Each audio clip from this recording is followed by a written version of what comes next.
Assalamualaikum warahmatullahi wabarakatuh. Kembali lagi bersama saya Lydia Febrianti. Pada kesempatan kali ini saya akan membahas salah satu bidang garapan dari administrasi pendidikan, yaitu administrasi keuangan. Untuk lebih lengkapnya, mari kita bahas.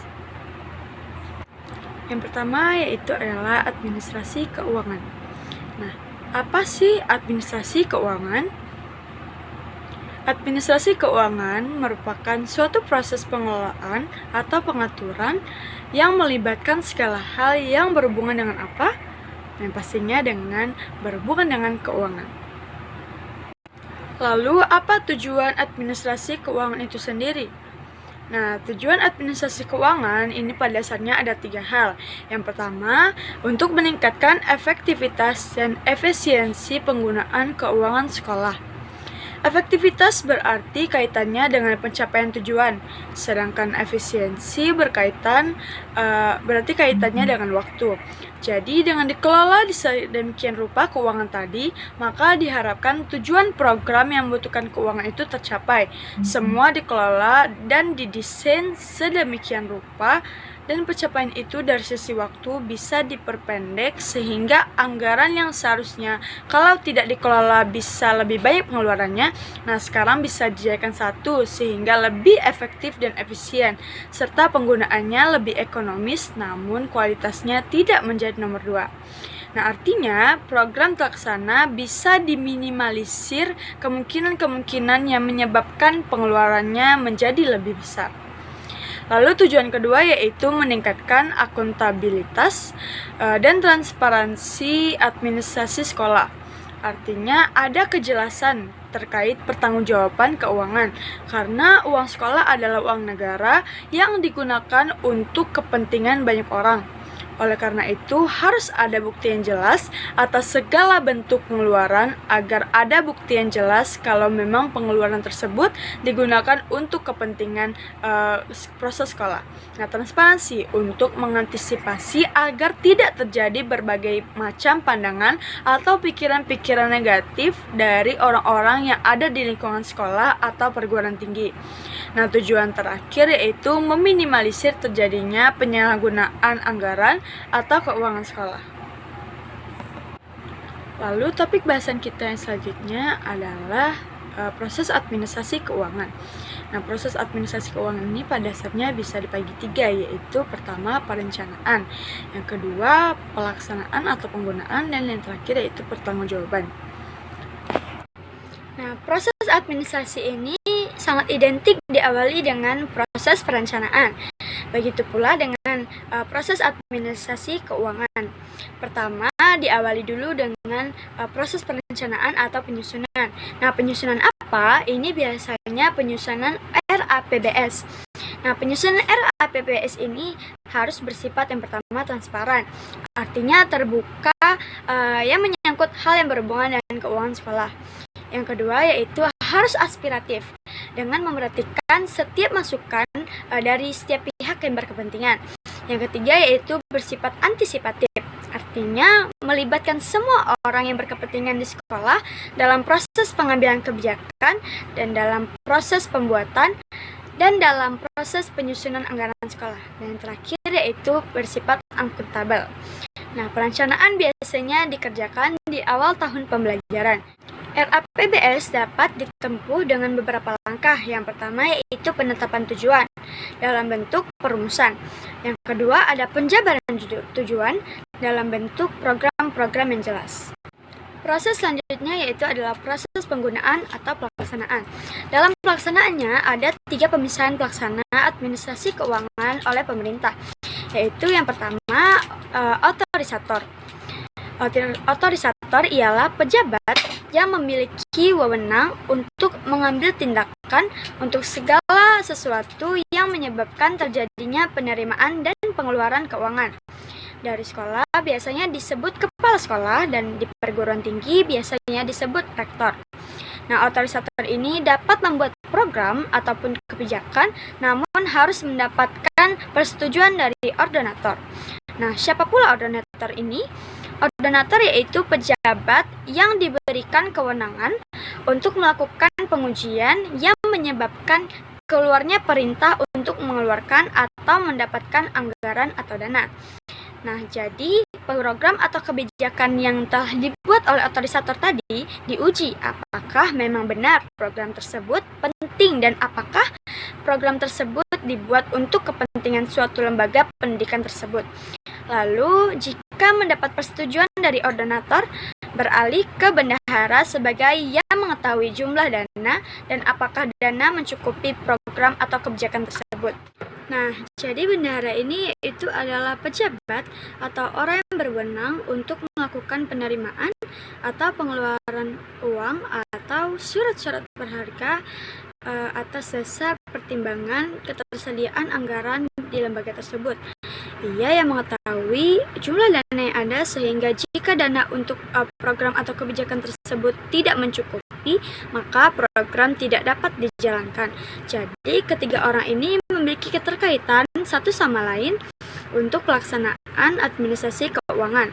Nah, oleh karena itu diharapkan yang menduduki tempat-tempat ini adalah orang-orang yang memang betul-betul berpotensial dan memiliki idealisme yang tinggi serta memiliki rasa tanggung jawab kepada Tuhan agar tidak terjadi pelewaan keuangan di sekolah.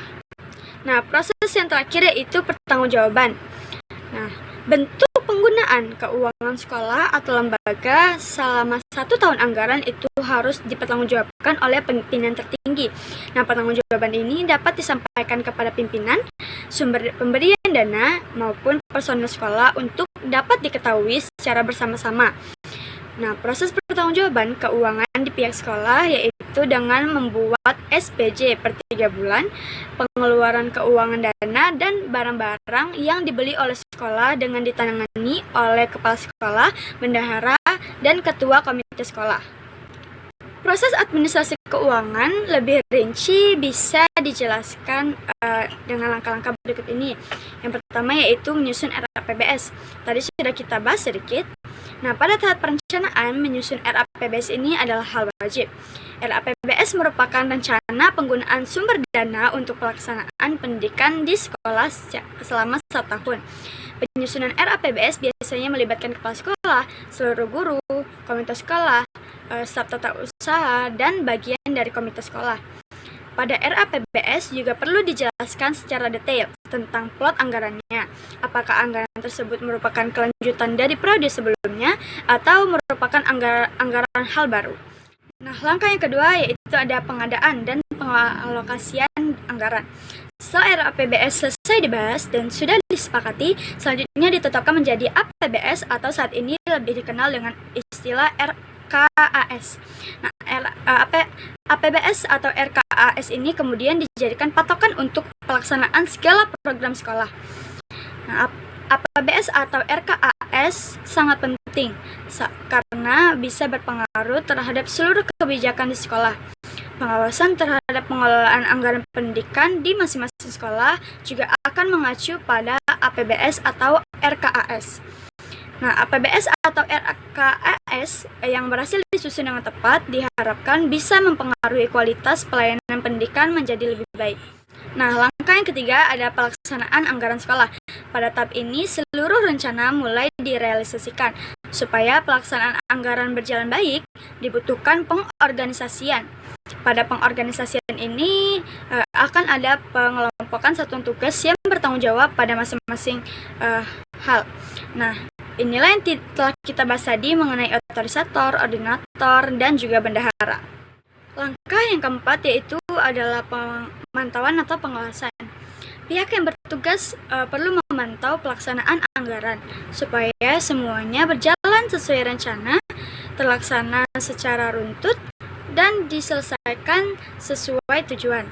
Hal ini sangat penting untuk dijalankan supaya realisasi anggaran tepat sasaran dan tidak terjadi penyimpangan. Nah, jadi pengawasan ini pada dasarnya adalah kegiatan yang bertujuan untuk mengurangi, mengantisipasi, dan menghindari masalah-masalah yang berhubungan dengan penyalahgunaan wewenang atau penyelewengan terhadap keuangan di lembaga. Nah, pengawasan ini terdiri atas beberapa jenis, yaitu ada pengawasan melekat, yaitu pengawasan yang dilakukan oleh Dinas Pendidikan Kabupaten Kota kepada sekolah. kedua ada pengawasan fungsional, yaitu pengawasan yang dilakukan oleh Badan Pengawas Keuangan dan Pembangunan atau Inspektorat Jenderal Depdiknas dan Badan Pengawas. Yang ketiga yaitu adalah pengawas oleh BPK dan pengawas oleh masyarakat. Langkah yang kelima yaitu adalah pembukuan keuangan sekolah.